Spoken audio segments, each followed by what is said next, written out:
K R Saju തിരുവനന്തപുരത്ത് നിന്ന്. സാജു, എന്താണ് ഈ കാര്യത്തിൽ UDF-നകത്ത് നടക്കുന്നത്?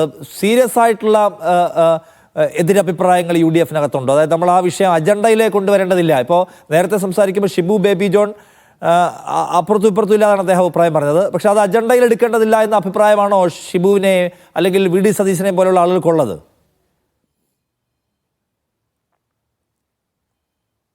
നിഷാദ്, അത് തന്നെയാണ് ഞാൻ പറഞ്ഞു വന്നത്. നേരത്തെ രമേശ് ചെന്നിത്തല അടക്കമുള്ള കോൺഗ്രസിലെ ചില നേതാക്കൾ PV അൻവറുമായി ആശയവിനിമയം നടത്തുകയും PV അൻവറിനെ മുന്നണിയുടെ ഭാഗമാക്കണമെന്നൊക്കെ അഭിപ്രായമുണ്ട്. പക്ഷേ VD സതീശൻ അടക്കമുള്ളവർക്ക് മറിച്ചൊരു അഭിപ്രായമുണ്ട്.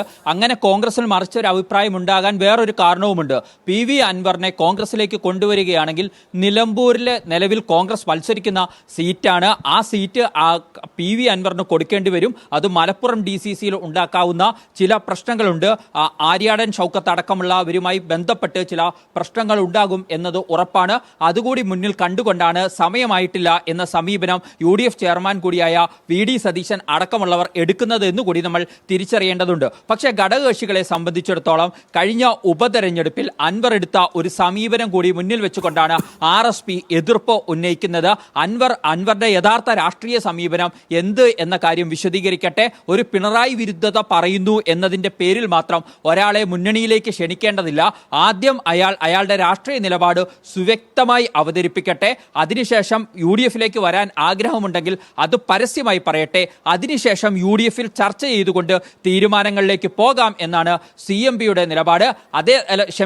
RSPയുടെ നിലപാട്. അതേസമയം CMP എടുക്കുന്ന നിലപാട് ഒരു തുറന്ന മനസ്സോടുകൂടി കാണാം. ഈ അറസ്റ്റോടുകൂടി, അൻവറിന്റെ അറസ്റ്റോടുകൂടി രാഷ്ട്രീയ സാഹചര്യങ്ങളിൽ കൂടുതൽ മാറ്റങ്ങൾ വന്നിട്ടുണ്ട്. അതിനെ ഉപയോഗപ്പെടുത്തണം എന്ന നിലപാടെടുക്കുന്നു. ലീഗ് ആകട്ടെ, ലീഗിൻ്റെതാണ് കോൺഗ്രസ് കഴിഞ്ഞാൽ UDF-ലെ ഏറ്റവും ശക്തമായ നിലപാടായി വരേണ്ടിയിരിക്കുന്നത്. പക്ഷേ ലീഗിനും ഇക്കാര്യത്തിൽ പാതി മനസ്സാണുള്ളത്. ചില അനൌദ്യോഗിക ആശയവിനിമയങ്ങൾ നടത്തി എന്ന് ലീഗ് നേതൃത്വം സമ്മതിക്കുന്നുണ്ട്. അടുത്ത UDF യോഗത്തിൽ ഇത് ചർച്ചയാക്കണമെന്ന കാര്യത്തിലും ലീഗിൽ ചിലർക്കെങ്കിലും ആഗ്രഹങ്ങൾ ഉണ്ട്. പക്ഷേ അതൊരു ഏകോപിതമായ അഭിപ്രായത്തിലേക്ക് ഘടകകക്ഷികൾക്കിടയിലും കോൺഗ്രസിനിടയിലുമൊക്കെ എത്തിയ ശേഷം മതിയോ എന്ന ആശയക്കുഴപ്പവും ലീഗിനിടയിൽ നിഴലിക്കുകയും ചെയ്യുന്നുണ്ട്.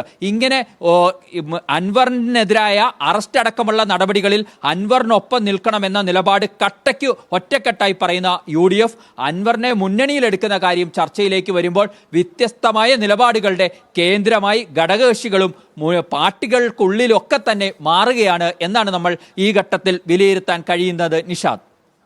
കെ ആർ സാജു ആണ് തിരുവനന്തപുരത്ത് നിന്ന് വിവരങ്ങൾ നൽകിയത്. PV അൻവറിനെ മുന്നണിയുടെ ഭാഗമാക്കുന്നതിലേക്ക് അല്ലെ അത്തരമൊരു ചർച്ചയിലേക്ക് കടക്കാൻ കഴിയുന്ന ഒരു ഏകാഭിപ്രായം ഇപ്പോൾ UDF-നകത്ത് ഇല്ല എന്നാണ് സാജു റിപ്പോർട്ട് ചെയ്യുന്നത്. അതേസമയം ഇപ്പോൾ സർക്കാരിനെതിരെ ഉപയോഗിക്കാൻ കഴിയുന്ന ഒരു വിഷയം എന്ന നിലയ്ക്ക് മാത്രമാണ് അൻവറിന്റെ വിഷയത്തെ കാണുന്നത്. അതിനപ്പുറത്തേക്ക് അൻവറിനെ രാഷ്ട്രീയമായി മുന്നണിയിലൊപ്പം ചേർക്കുന്നതിലേക്ക് പോകാൻ ഒരു ഏക സ്വഭാവത്തിലുള്ള ഒരു ധാരണ അതിനകത്തില്ല എന്നാണ്.